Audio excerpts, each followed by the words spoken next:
tu as failli te faire décapiter ou scalper dimanche à Nancy. Ouais, j'ai revu les images, c'était vraiment impressionnant. Ça faisait très longtemps que j'avais pas ressenti une telle douleur. C'est vrai que quand je me suis retrouvé par terre, j'avais vraiment très mal. Je savais même pas que c'était le genou qui avait percuté la poitrine. Je l'ai vu à la fin du match sur les images. Mais c'est vrai que j'étais complètement sonné, KO. Tu lui en veux aux joueurs de Nancy? C'est un peu intentionnel quand même. Pardon? On a l'impression que c'est un peu intentionnel sur les images. Je sais pas qui c'est qui saute avec un genou en l'air, à part peut-être les gardiens ou pour se protéger, mais les joueurs, j'ai jamais vu ça. J'ai revu les images, c'est vraiment un truc de fou. Je pense que s'il m'attrape 15 cm plus haut, je pense qu'il peut me fracturer la mâchoire et je pense que je serai pas là aujourd'hui. Je pense que je serai à l'hôpital. Donc, pardon? Oui, j'ai même pas calculé parce que j'étais encore dans le cirage et j'ai senti quelque chose dans mon dos et c'est à la fin du match qu'on m'a dit qu'il avait ressauté avec le pied. Il a pas eu de carton, rien. Bon, c'est Monsieur Kalt, on le connaît. Mais j'étais vraiment étonné. J'ai vu que la commission avait saisi le dossier. Heureusement. Parce que, Ce qui fait que tu avais plus tous les esprits dans ce match. Oui, j'avais mal et puis je pense que j'aurais dû sortir. Puis après, je fais une erreur technique sur le but. Ouais, c'était une sale soirée. Cette erreur, c'est la conséquence justement de ton chaos Non, c'est un tout. Non, il faut pas tout mettre sur la... C'est moi qui ai fait une erreur technique aussi. Tu aurais pu à ce moment-là encore être... Non, mais j'étais un peu dans le cirage, je pensais encore à... Parce que je ressentais la douleur, mais ça explique pas le geste manqué, non, parce que c'était une erreur technique, c'est pas comme si c'était sur une longueur où il fallait produire un effort considérable, non, là c'était juste un ballon en l'air. Peut-être un manque de lucidité. Peut-être, mais c'est une erreur technique. Non, mais parce qu'après, tu es passif et donc penser que t'es... Ouais, bon, peut-être, vous savez, je me souviens plus trop de cette première mi-temps, mais je me souviens juste d'avoir raté le ballon et ça causait le but derrière. Donc c'est vrai que je m'en suis voulu à la fin du match parce que c'est une erreur technique. Là, ça arrive, hein. C'est ma première de la saison. Donc voilà. Est-ce que pour toi c'est important que le joueur passe devant la commission de visionnage, soit éventuellement suspendu? Je pense que ça... Non, je pense que c'est important parce que sinon... s'il reproduit ça à tous les matchs et qu'il se passe rien, ça va peut-être causer encore d'autres torts à d'autres joueurs. Donc non, il faut qu'il y ait une sanction, je pense. Je pense que ce serait logique. Quand je revois les images, ça m'a... Je pensais pas que c'était aussi violent. Et est-ce qu'il n'y a pas une volonté sans peut-être qu'il s'est laissé emporter, mais est-ce qu'au départ, il y avait une volonté aussi de t'empêcher de jouer? Peut-être parce que moi, en plus... Je regarde le ballon, je regarde pas le joueur. Alors lui, je sais pas, quand il voit qu'il saute comme ça avec le genou devant, c'est sûr qu'il doit se dire que je vais le percuter. Enfin, je sais pas. Ce que je veux dire, c'est que peut-être il voulait t'intimider, pour que tu ne montes pas autant que tu le fais sur les autres. Je sais pas, peut-être. Je sais pas. Après, je vais pas juger tout ça, mais non, j'en sais rien sur ça. Je vais lui poser la question. Et là, tu te sens comment? J'ai encore mal. Hein. C'est une raideur? Ouais, disons qu'il y a encore l'hématome, donc c'est sûr qu'il faut pas m'appuyer avec le dos, quoi.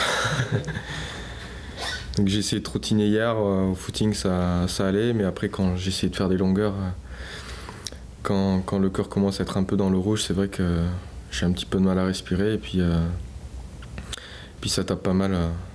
Sur l'hématome, donc on verra demain, on refera un petit point demain. Ça voudrait dire que si le match était aujourd'hui, ça serait pas possible? Non, ce serait pas possible aujourd'hui. Disons que en plus c'est une partie où vous savez avec les attaquants on se tient beaucoup, il y a beaucoup de jeux de corps, de bras.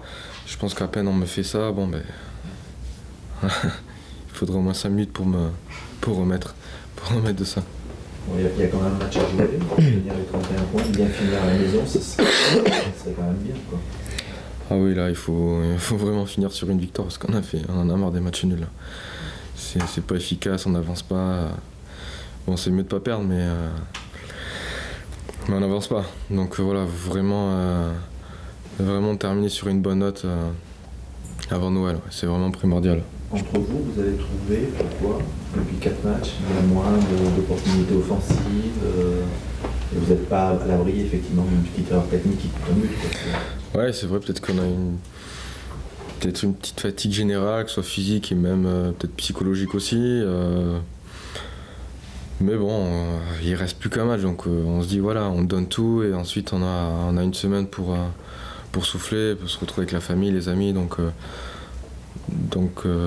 c'est peut-être plus facile à gérer ce dernier match, en se disant que le lendemain, on sera à la maison avec la famille et tout. Donc moi je pense que ce sera plus facile à gérer ce dernier match. Et se trouver juste derrière les 3 premiers, c'est bien aussi pour montrer que Bordeaux a un coup à jouer.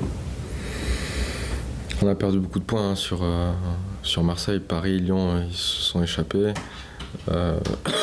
Pardon. Marseille, ils ont creusé un peu l'écart.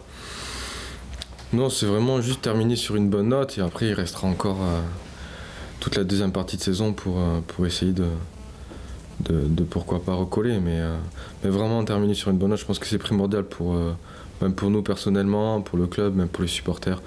Voilà, passer les fêtes de Noël avec une dernière victoire à Chaban, ce serait quelque chose de bien et de logique, je pense. Il y a une frustration sur tous ces points laissés à la maison. Bien sûr qu'il y a une frustration, oui. Si on repense au match de Nice, au match d'Ajaccio, au match de Sochaux, voilà, c'est des matchs où on aurait dû prendre les 3 points. Malheureusement, on ne les a pas pris, donc on ne va pas revenir dessus. Et juste bien terminer cette première partie de saison face à 3 samedi soir à Chaban. Tu dis on a marre de tous ces nuls, c'est vrai que vous ne perdez pas, mais est-ce que ça vous console vraiment? Je pense qu'on voit des équipes qui ont plus perdu que vous, qui ont gagné et qui donc sont... Oui, c'est vrai, comme je vous l'ai dit, on n'avance pas, c'est un point, c'est sûr que c'est mieux de ne pas perdre, mais on n'avance pas, donc voilà, comme j'ai dit, c'est fait, on ne va pas revenir dessus. Je pense que c'est primordial de prendre les 3 points samedi soir, vraiment. Est-ce que le fait de faire match nul, donc de dire on n'a pas perdu, ça ne cache pas les difficultés que vous pouvez avoir dans le jeu aujourd'hui? Disant mais on n'a pas perdu. Ça peut cacher un peu la chose, c'est sûr. Parce que c'est vrai que depuis quelques matchs, on se procure de moins en moins d'occasions. Le match de Saint-Etienne a été très, très difficile, très tactique. Il faut dire qu'au jour d'aujourd'hui, c'est vrai que le championnat de France, ça devient de plus en plus tactique. On voit de moins en moins de jeux. Je ne sais pas si vous avez eu le match contre PSG Lyon. Ça s'est un peu débridé peut-être les 20 dernières minutes. Mais au niveau du jeu, c'était le néant. C'était vraiment une bataille tactique au milieu de terrain. Mais très peu d'occasions, donc c'est vrai qu'au jour d'aujourd'hui, le très peu d'occasions qu'on va avoir, il faut les concrétiser. Le jeu bordelais passe beaucoup par toi, enfin par les côtés. Est-ce que tu as l'impression que tu es de plus en plus ciblé ou surveillé? Ça fait 4 ans que c'est comme ça, c'est vrai. Saint-Etienne avait mis, c'est pas ton côté, mais il avait mis deux latéraux, ça arrive de ton côté. Est-ce que... Montpellier aussi. Ouais, Montpellier, ouais. Ouais. Pas là où Montpellier ils avaient mis une stratégie en place. Contre Sochaux aussi, Ouais, ils avaient superposé deux latéraux. Ouais. Écoutez, c'est comme ça, hein. C'est comme ça. C'est pour ça que je vous dis aussi que le championnat de France est très tactique. Hein. Si on gagne et qu'on fait pas de beaux jeux, tant mieux. C'est 3 points de prix, mais c'est vrai que bon, c'est comme ça. Il faut s'adapter. Ça m'embête peut-être un petit peu sur les débuts de match, mais vous savez, après, surtout dans les couloirs, les matchs se débrident. C'est plus à l'intérieur, au cœur du jeu, où c'est assez fermé, mais dans les couloirs, il y a toujours des opportunités. Quand on entend Ibra dire je suis surpris par la qualité des défenseurs en France, Thiago Silva dire je ne m'attendais pas à ce que ça soit aussi difficile, ça sert la Ligue 1, ça? Pardon? Quand on entend ces grands joueurs dire que finalement la Ligue 1 c'est pas si bien que ça, non, mais c'est un championnat très compliqué, la Ligue 1. comme je dis, c'est très tactique. Ils voient que aussi les défenseurs sont rugueux. Voilà, aujourd'hui la Ligue 1 est comme ça, et je pense que les joueurs qui viennent de l'étranger s'en aperçoivent que c'est pas si moyen que ça. Ils doivent penser ça, ils doivent se dire bon, c'est vrai, il va falloir peut-être élever le niveau de jeu parce que ça reste quand même un bon championnat. C'est bon pour vous parce qu'il est souvent décrié, il ne se passe rien, il n'y a pas de but. Oui, c'est sûr, c'est sûr. Pardon? Non, il n'y a toujours pas de but. Ce week-end, il y avait le titre de champion d'automne qui se joue. Est-ce que quand on est joueur, c'est un titre qui est important? Honnêtement, non. On l'a été la dernière année de Laurent Blanc, vous avez vu comment ça s'est fini. Donc. Si on a une coupe et que c'est marqué sur le CV, pourquoi pas. Mais pas du tout, c'est un titre qu'on s'en fout un peu, quoi. Entre guillemets, c'est vrai. Le principal, c'est d'être champion manuel. Moi, le seul club pro que tu aies connu, c'est ici. Du coup, peut-être que ça t'apparaît pas incongru, mais c'est le seul club où le siège est dans un château. Le LV. En Ligue 1, oui. Les autres clubs, voilà, c'est pas mon... C'est quoi ton rapport avec le château? Qu'est-ce que tu y fais? Est-ce que tu y es souvent? Est-ce que tu y vas pour manger souvent? Rarement? Comment? J'y vais de temps en temps. Avant, j'y allais souvent parce que j'étais célibataire. Maintenant, depuis, ça va bientôt faire 3 ans, je suis plus célibataire. Donc. Mais j'y vais quand même de temps en temps pour aller voir un peu en cuisine, surtout pour aller voir Bernard Destabel, Mané, Alex. C'est des personnes avec qui on est liés d'amitié parce que voilà, ils nous ont connus, on commençait juste, et donc ouais, c'est vrai que de temps en temps j'essaie de passer manger au moins une fois par semaine pour aller un peu échanger, discuter avec eux, et surtout parler autre chose que du football. On parle souvent de l'aspect famille dans les clubs. Est-ce que ce château il symbolise pas un peu ça, quoi? La grande famille des Girondins, elle passe par le château. Oui, c'est une famille. Après, de là à dire que c'est une grande famille, non. Parce que c'est vrai qu'on va dans les cuisines, on parle avec, voilà, comme j'ai dit, Bernard, Mané, Alex.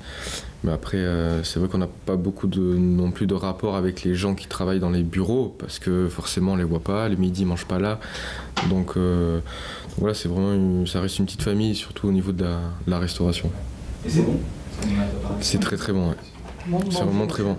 C'est comme passer au vestiaire pro. Quand on est pro, on va manger. Ouais, c'est sûr, parce qu'on était au centre de formation, on mangeait au centre de formation. On est pro, on passe au level au-dessus, c'est-à-dire au château. Et c'est vrai que c'est très bon en plus. Hein. C'est vrai que sur ça, il n'y a pas de... On n'a rien à dire. On est bien servi et bien nourri. Voilà.